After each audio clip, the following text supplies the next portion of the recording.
बहुत समय पहले विशाल अरण्या जंगल में दो महाशक्तिशाली परिवार रहते थे। एक था सिंहवंश, जिसका राजा था शेर अग्निदेव, और दूसरा था बाघवंश, जिसकी रानी थी बाघिन नंदिता। दोनों के बीच बरसों से पुरानी दुश्मनी थी।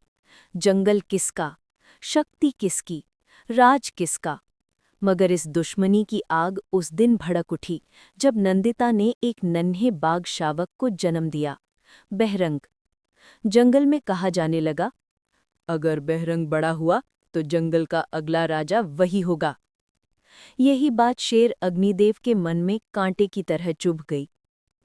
एक रात जब आसमान काले बादलों से ढका था, बिजली गड़गड़ा रही थी, तभी बाघिन नंदिता अपने शावक को गुफा में सुलाकर बाहर पानी लेने गई।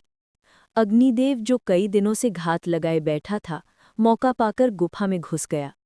गुफा में बहरंग धीरे धीरे सांस ले रहा था, छोटा, मासूम, बेखबर। अग्निदेव के मन में एक पल को दया आई, पर फिर उसके अहंकार ने कहा, अगर ये जी गया तो मेरा सिंहासन चला जाएगा।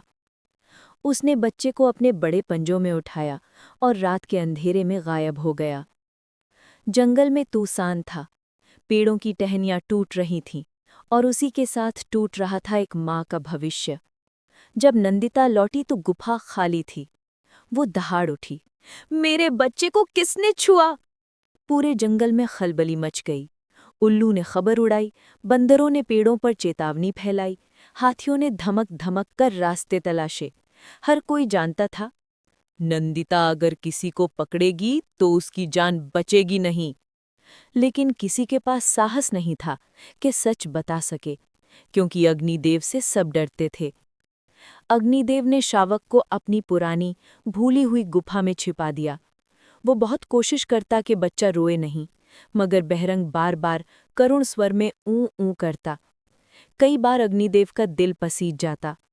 एक दिन उसने बहरंग से कहा, मैंने तुम्हें बचाने के लिए उठाया है, ना कि खत्म करने के लिए। हालांकि वो खुद जानता था कि ये झूठ है। शावक की मासूम आंखें उसे घूरतीं और उसके दिल में अपराध का बोझ बढ़ता जाता। जंगल का सबसे समझदार जीव था हाथी सम्राट अर्जुन। वो जानता था कि जंगल को युद्ध से बचाने के लिए सच सामने आना जरूरी है। एक रात वो चुपके से अग्निदेव की ओर बढ़ा और सीधे कहा, अग्निदेव, मैं जानता हूं बच्चा तुम्हारे पास है। अग्निदेव चौंक गया। अर्जुन ने गहरी सांस ली। तुम्हारे इस एक काम से 2 वंशों में खून बह जाएगा। इस मासूम को लौटाओ, वरना जंगल तुम्हें कभी माफ नहीं करेगा। अग्निदेव पहली बार हिल गया, लेकिन उसके अहंकार ने कहा, अगर लौटाऊंगा तो मेरा डर खत्म हो जाएगा।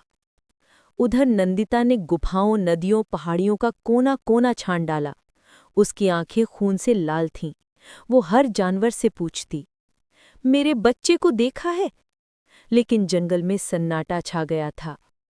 फिर एक दिन उसने हवा में एक जानी पहचानी गंध महसूस की, सिंहवंश की गंध। उसने गरजते हुए बोला, अग्निदेव, तू मेरा बच्चा ले गया है। पूरे जंगल में भूचाल आ गया। अग्निदेव ने महसूस किया कि अब छुपने का कोई फायदा नहीं। वो गुफा से बाहर आया।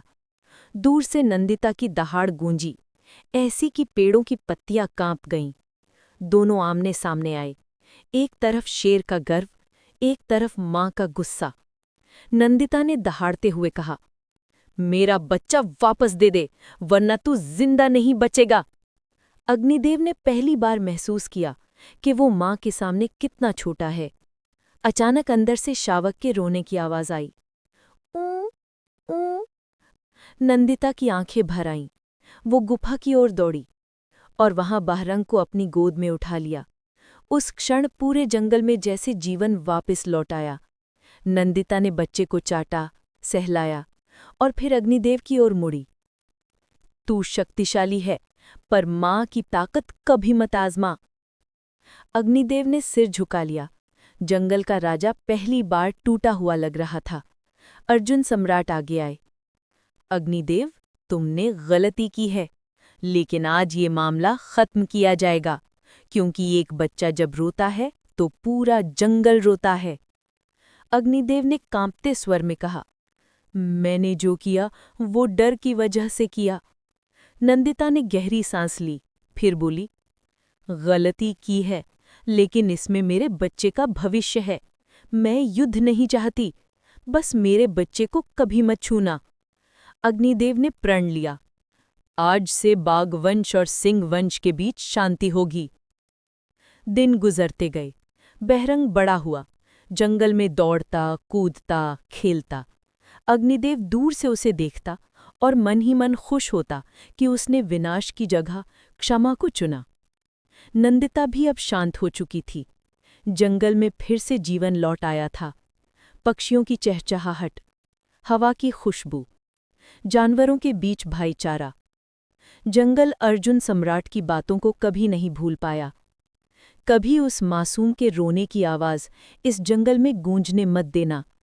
शक्ति बड़ी नहीं, ममता बड़ी होती है। घमंड हमेशा विनाश लाता है, और सबसे ज़रूरी, मासूम की सुरक्षा सबसे पहले।